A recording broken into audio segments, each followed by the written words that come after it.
You want a quick escape from Dhaka. Comilla has an incredible mix of ancient history, local food, and open parks, easily reachable down the highway. Comilla is sprawling, with its top 12 attractions scattered across a massive footprint. Factoring the 96-kilometer, 2.5-hour drive from Dhaka, you only have 8 hours on the ground. Ruins are tightly clustered in Kopari, while estates are pushed to the far borders. If you try to cross everything off the standard tourist list, you will spend your entire afternoon trapped in a car, navigating local transit instead of actually experiencing the locations. To make this trip work without burning out, you have to drop the idea of a universal checklist. The reality is that the attractions here do not belong on the same itinerary. They divide perfectly into 3 entirely separate themes. You have ancient archaeology, modern amusement, and aristocratic architecture. Forcing all 3 into a single 8-hour window dilutes your time at each location and leaves everyone exhausted. A successful trip means picking your specific travel profile before you even leave Dhaka. You have to choose density over distance. Let's start with the first profile, the Archaeological Optimizer. This route strictly targets the high-density Kopari cluster. The anchor here is the 8th century Shalban Vihara.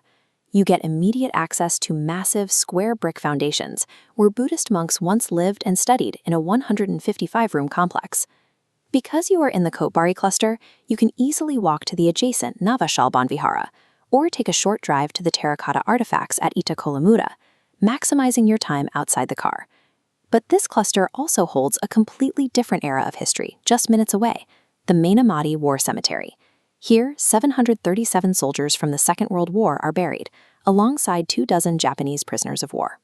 It is a quiet, incredibly well-maintained space that physically connects this local region to the massive global conflict of the 1940s. The trade-off?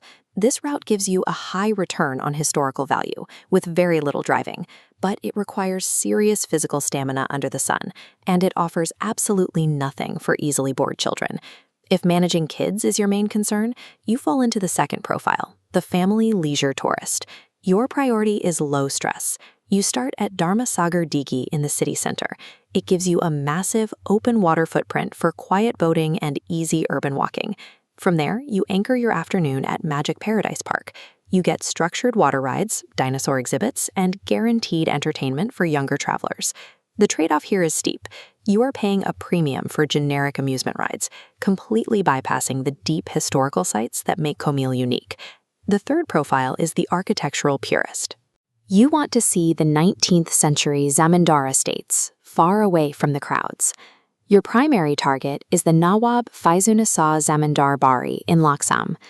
This estate is unique because it was managed by a highly successful, pioneering female landowner who poured her wealth into local education. Her influence was so significant, Queen Victoria awarded her the title of Nawab, making her the only female in the Indian subcontinent holding that rank.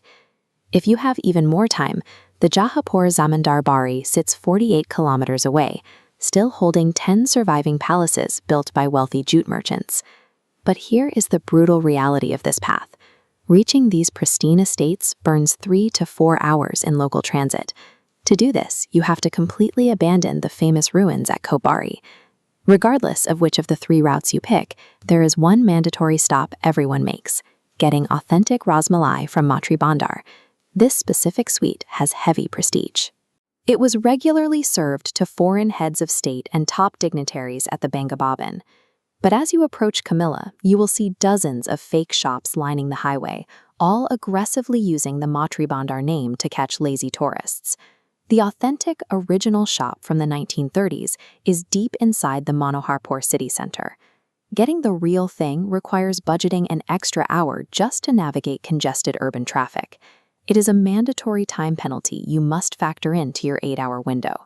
You cannot conquer Cumilla in a single day, but mastering one specific layer of it is highly rewarding. To lock in your route, use this decision matrix. If you are a history purist, you stay in the Kotbari cluster. You spend less time driving and more time walking the ruins. If you are a family with kids, you map straight to Dharmasagar and Magic Paradise. You sacrifice historical depth for guaranteed engagement. If you are an architecture hunter, you head straight to the district borders. You accept maximum transit time to see rare, quiet estates, and all 3 paths converge at the end of the day in Manoharpur for the authentic Ras Malai. By picking one lane and accepting the trade-offs, you maximize your tight schedule and eliminate travel fatigue. Executing these routes perfectly still requires leaving early. The brutal reality of the Dhaka highway is that evening traffic will punish you if you overstay. Fear of missing out is the enemy of a good day trip. Intentionally skipping certain locations is the only way you will actually have time to enjoy the ones you visit. Cumilla is a highly customizable region with deep historical value, provided you plan your specific route before you ever start the engine.